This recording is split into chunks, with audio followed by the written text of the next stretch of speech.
Hola, soy Ana Peiro y te saludo desde el Colegio Nacional, donde cada semana tiene lugar un nuevo capítulo de la revista de divulgación con los conocimientos de los miembros que integran esta gran institución. Esto es Rubik, bienvenidos.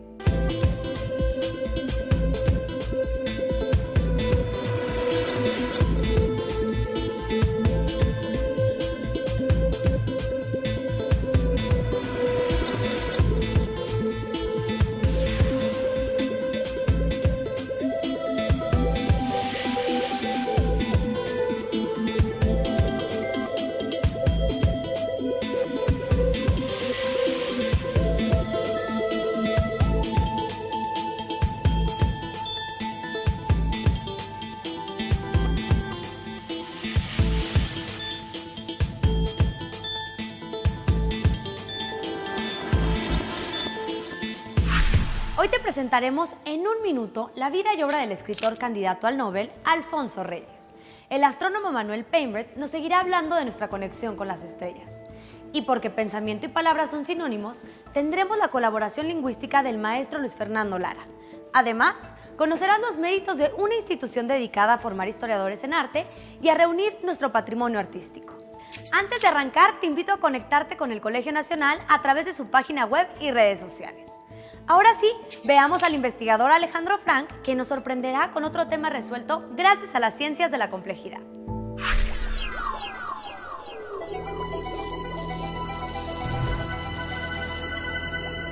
El segundo proyecto que planeamos en aquella época, cuando inicié como director del Instituto de Ciencias Nucleares, se llama hoy en día el Centro de Ciencias de la Complejidad, edificio en el cual estamos en este momento. Y ahí lo que nos percatamos, lo que pensamos en realidad, es que esta universidad es maravillosa, tiene expertos de todo tipo, en todas las áreas, pero desgraciadamente es muy difícil que estas áreas se comuniquen unas con otras. Yo siempre pensé que la UNAM en particular, pero las universidades suelen ser como grandes cerebros. Esta UNAM es un gran cerebro donde, sin embargo, la parte motora puede no comunicarse con la parte visual o la parte auditiva. Y por lo tanto, a veces vemos, pero no podemos actuar. O actuamos sin ver. Es muy difícil, lo que quiero decir con eso es que es muy difícil vincularnos con la sociedad y con los problemas de la sociedad. Entonces, empezamos a planear el construir un espacio de encuentro que estuviera pensado de una manera distinta a las facultades, a los centros, a los institutos de esta universidad. Y lo hemos logrado después de una década. Llevamos un año en este edificio, aunque ya tenemos proyectos desde hace mucho tiempo más. Pero esto nos ha permitido extender los brazos e invitar a gente de muchas áreas. Estamos trabajando en problemas multidisciplinarios que tienen que ver con salud, que tienen que ver con medio ambiente, que tienen que ver con la vialidad, la sustentabilidad en la Ciudad de México y muchas cosas más. Este espacio es especial porque, a diferencia de todos los demás espacios académicos en la universidad, no tiene personal académico de base. Es decir, nadie tiene una planta, aquí una base. Las puertas, ustedes notarán, no tienen nombres.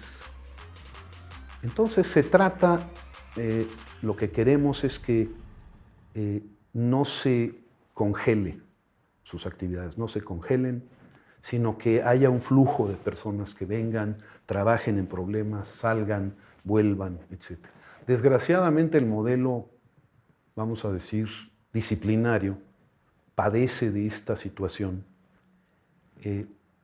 por el hecho de que, aunque se gana mucho al tener lo que llamamos la definitividad o la planta, se pierde la libertad de cambiar de áreas.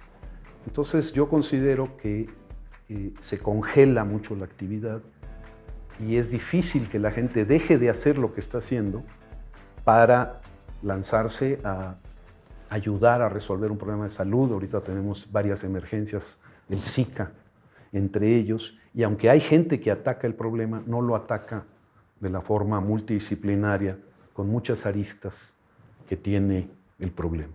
Lo mismo pasa con la diabetes, que es una problemática enorme que tenemos en el país. Entonces hemos logrado conjuntar aquí en este edificio, tenemos muchos ánimos, a gente de áreas diferentes, y tenemos el plan de vincularnos con la sociedad de manera mucho más intensa y mucho más efectiva a lo que se ha logrado hasta ahora. Tenemos mucho optimismo y gente con muchísima calidad para lograrlo. Un minuto con Alfonso Reyes.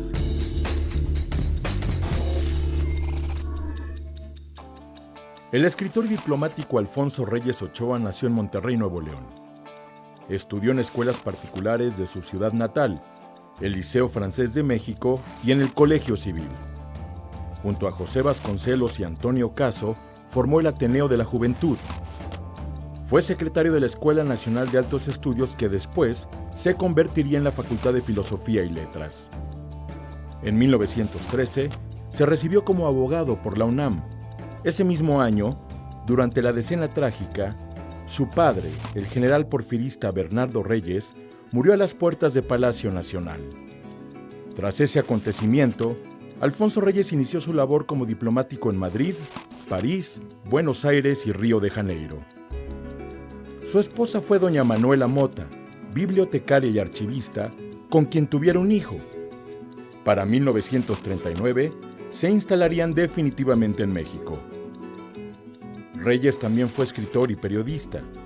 Algunos de sus libros más conocidos son Cuestiones Estéticas, Simpatías y Diferencias, Visión de Anáhuac y Los Tres Tesoros. Colaboró en diarios como El Universal, Excelsior, Diario de México, 1+1 y Siempre. Jorge Luis Borges expresó que Reyes era el escritor de habla hispana con el estilo más depurado de su tiempo. Y aunque fue varias veces candidato al Premio Nobel, nunca lo obtuvo. Sufrió 3 infartos atendidos por el doctor Ignacio Chávez. No sobrevivió un cuarto y el día de su muerte hubo luto nacional. El regiomontano universal Alfonso Reyes también fue miembro fundador del Colegio Nacional.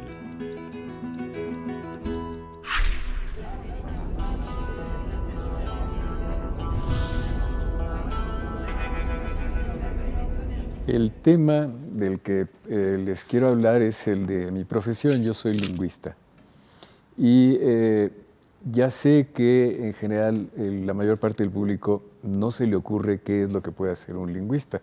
Muchas veces cuando uno se define así, piensan que hablamos muchas lenguas. Eso en parte es verdad. Generalmente los lingüistas tratamos de hablar varias lenguas, no muchas, pero sí varias. Sin embargo, la lingüística es mucho más que eso. La lingüística tiene sobre todo 2 aspectos centrales. Uno que se refiere a lo que yo llamo la residencia cerebral de la lengua. Nuestras lenguas están todas alojadas en nuestro cerebro y es en esa maravillosa combinación de sinapsis que se producen en el cerebro en donde se produce nuestra lengua, nuestra capacidad para hablar, la capacidad para aprenderla y la capacidad para expresarnos. El otro aspecto de la lingüística es el que se ocupa de la lengua en el medio social.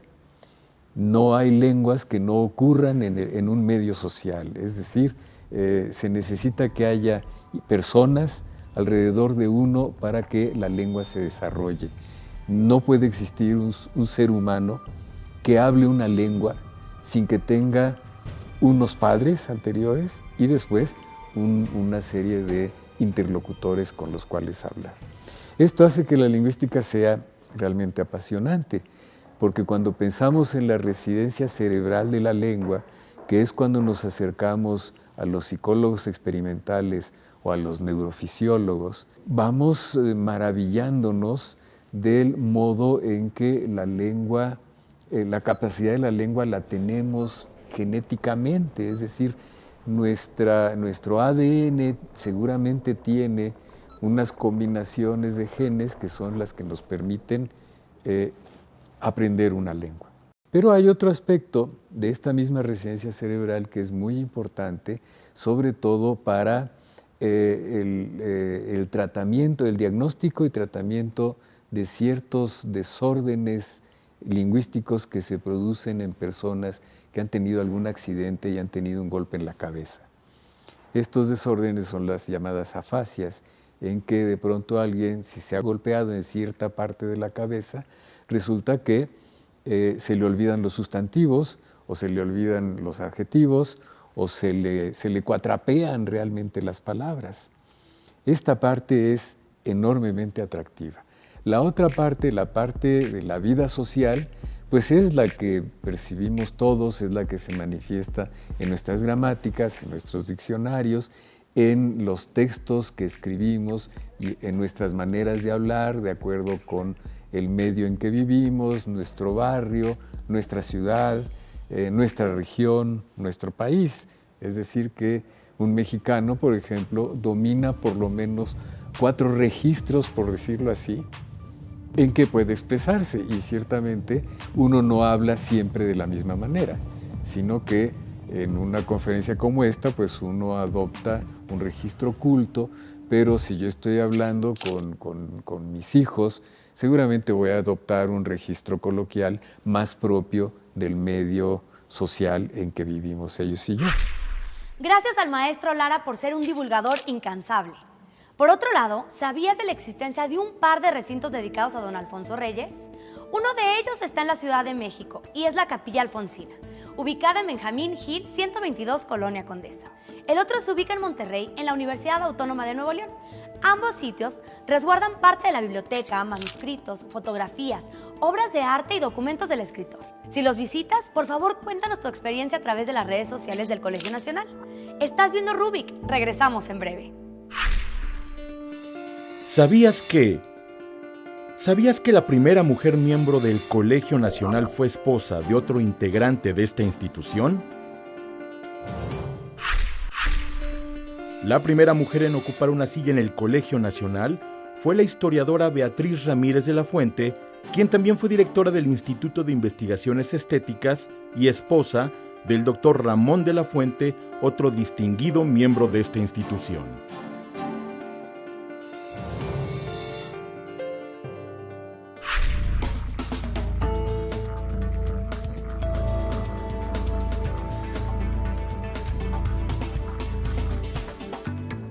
La astronomía en México, como en todos lados del mundo, siempre ha sido interesante e importante. En México ha habido grandes astrónomos en el pasado. En el siglo XIX, una figura muy importante fue la de Francisco Díaz Covarrubias, que observó el tránsito de Venus en Japón en 1874 y publicó en la delegación mexicana sus resultados antes que las delegaciones de otros países que también fueron a Japón a observar el tránsito de Venus. Esa tradición se mantuvo en la preparatoria, clases, personas interesadas, observatorios pequeños. Y en el siglo XX la primera figura importante fue la de Luis Enrique Erro. Él era un político, pero que también le interesaba la astronomía, y cuenta la leyenda que Ávila Camacho, siendo presidente, le dijo, bueno, ¿qué quieres? Y a lo mejor iba a esperar que le contestara el otro, pues una diputación o algo. Le dijo, yo quiero un observatorio en México, quiero un telescopio. Y Ávila Camacho le dijo, sí, cómo no, nada más que en Puebla. Y así es como se encuentra el dinero y el espacio para que se inaugure el observatorio de Tonantzintla en principios de los 40. Erro fue el director en esa época, se consiguió la cámara Schmidt, luego Erro se retiró y entra el doctor Guillermo Haro a dirigir Tonantzintla y se consiguen pues, los primeros resultados con esa cámara Schmidt, que tenía la ventaja de que podíamos ver más al sur de lo que observaban los observatorios de Europa y de Estados Unidos. Y se empezaron a encontrar una gran cantidad de objetos, galaxias azules, nebulosas planetarias, estrellas en formación, y todo esto impulsado por Haro. se volvió México muy famoso, empieza la enseñanza de la astronomía en México a mediados de los 50s, y a mediados de los 50s teníamos 4 astrónomos en México más o menos, y ahorita ya tenemos más de 250 astrónomos con el doctorado. Ahora tenemos un desarrollo importante en San Pedro Mártir, que es uno de los 3 mejores lugares del mundo para poner telescopios. Hay enseñanzas a nivel doctorado en 6 o 7 universidades y centros de investigación en México, y los astrónomos mexicanos han tenido mucho éxito en distintos lados del mundo. El doctor Haro fue vicepresidente de la Unión Astronómica Internacional, fue miembro de la Royal Astronomical Society de Inglaterra. En la actualidad, la doctora Silvia Torres es la presidenta de la Unión Astronómica Nacional e Internacional, y tenemos una buena cantidad de astrónomos de otros países que nos vienen a visitar. Tenemos mexicanos que se formaron en México y que trabajan en otros países haciendo astronomía. Hay astrónomos que se formaron en otros países y que nacieron en otros países y que se han incorporado a la astronomía mexicana. De estos 250, varias decenas son originarios de otros países, así que nuestra astronomía se ha internacionalizado y la calidad de la astronomía mexicana es similar a la de otros países. La cantidad no lo es, tenemos como 2 astrónomos por millón de habitantes. Los países muy desarrollados tienen del orden de 10 a 15 astrónomos por millón de habitantes, pero hay países que tienen menos de un astrónomo por millón de habitantes. Estamos en una situación intermedia, pero quisiéramos que se desarrollara más la astronomía. Instituto de Investigaciones Estéticas Manuel Toussaint. En 1935, el destacado historiador del arte mexicano y miembro del Colegio Nacional Manuel Toussaint presentó una iniciativa para fundar un laboratorio dentro de la Universidad Nacional Autónoma de México, espacio que con el tiempo alcanzaría el grado de Instituto de Investigaciones Estéticas. Dicho organismo se ha dedicado al estudio de la historia, la teoría y la crítica del arte, así como a la conservación y la defensa del patrimonio artístico nacional en los periodos prehispánico, colonial, moderno y contemporáneo. Aquí se estudian arquitectura, artes plásticas, cine, fotografía, música, danza, literatura y teatro. 2 de los mayores logros de este instituto son la formación de historiadores de arte en el nivel de posgrado y la publicación de alrededor de 400 libros que dan cuenta de su trabajo durante décadas.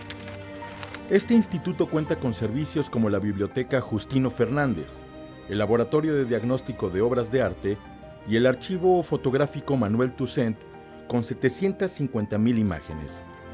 En 2007, abrió en la capital oaxaqueña una sede alojada en un edificio del siglo XVIII donde resguarda un acervo bibliotecario con 6,000 volúmenes que pertenecieron a Beatriz Ramírez de la Fuente, quien fuera también miembro del Colegio Nacional.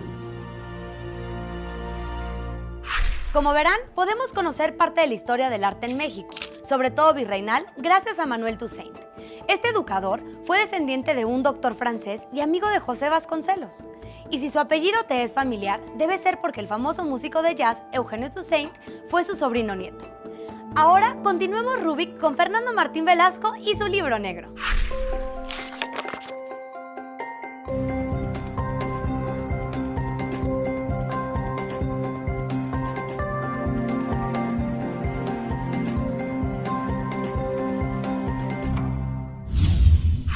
Amigos del Colegio Nacional, continuamos conversando con Mario Lavista sobre música contemporánea. Cuando hablamos de música, usualmente la gente se imagina pues, como la parte social, ¿no? Por ejemplo, tenemos varias representaciones sociales del concierto, la gente escuchando, una fiesta, pero tu labor es solitaria, ¿no? Tú piensas, por ejemplo, cuando estás componiendo, piensas en el oyente, piensas en tu cotidianidad o tienes alguna especie de inspiración o estás pensando en alguien o más No, bien... lo único que estoy pensando es en la música, porque si no pienso en eso no me voy a concentrar Y si pienso en algo más, pues mejor me pongo a pensar en algo más. Simplemente yo creo que independientemente de que te alimentes, claro, de la vida real o de tu vida cotidiana o de los sentimientos que experimentas en la vida, independientemente de eso, para mí es muy claro que cuando voy a componer, en lo único que tengo que pensar es en cuestiones de tipo formal, en cuestiones de sonido, de ritmo, de proporciones, y no pensar digamos, en la pena o en la alegría que tengo. Esa la vivo en la vida real, pero no la vivo frente a un piano, ¿me entiendes? Yo no voy a llorar frente a un piano. Yo me pongo a llorar si estoy triste en otro lado. Es decir, cuando, por ejemplo, si yo quiero escribir un lamento, que es una pieza que se escribe en la memoria de un familiar o de un músico fallecido, yo creo que para que yo pueda escribir esa pieza necesita pasar un tiempo para que esa pena esté ya mucho más asentada, digamos, en el alma y me permita concentrarme en la música. Si la escribo inmediatamente después de haber experimentado esa pena, va a ser para mí imposible, porque lo único que me va a ocasionar eso es tristeza. ¿Me explico? O alegría con otra experiencia en la vida también, que te da mucha alegría. En fin, todo esto tiene que ver con la pregunta anterior de la vida y el arte. Yo creo, insisto, que lo único que uno piensa cuando voy a componer o cuando voy a sentar un piano es en sonidos. Por ejemplo, Nietzsche decía que lo que definía lo contemporáneo era que es intempestivo. ¿Tú cómo definirías la música contemporánea? ¿De cuál sería como su rasgo característico en relación con las tradiciones anteriores? Lo que pasa, lo que pasó a finales del siglo XIX y principios del XX en el área de la música clásica es que se pusieron en tela de juicio valores largamente establecidos. Uno de ellos es precisamente el lenguaje. El lenguaje de la tonalidad es un lenguaje que Occidente habló durante los siglos XVII, XVIII y XIX. Compositores tan opuestos, por ejemplo, como Bach o Brahms, hablaron el mismo lenguaje, los dos son tonales.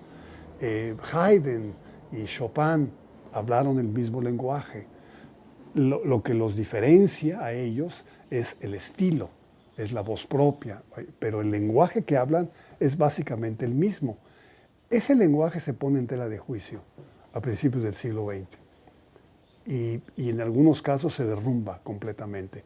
Y si hay compositores que siguen hablando la tonalidad, es una tonalidad muy diferente a la de la tradición. Por ejemplo, Ravel, por ejemplo, Debussy, Prokofiev, son compositores tonales, pero su tonalidad ya seguía a través de otras estrategias compositivas, diría yo.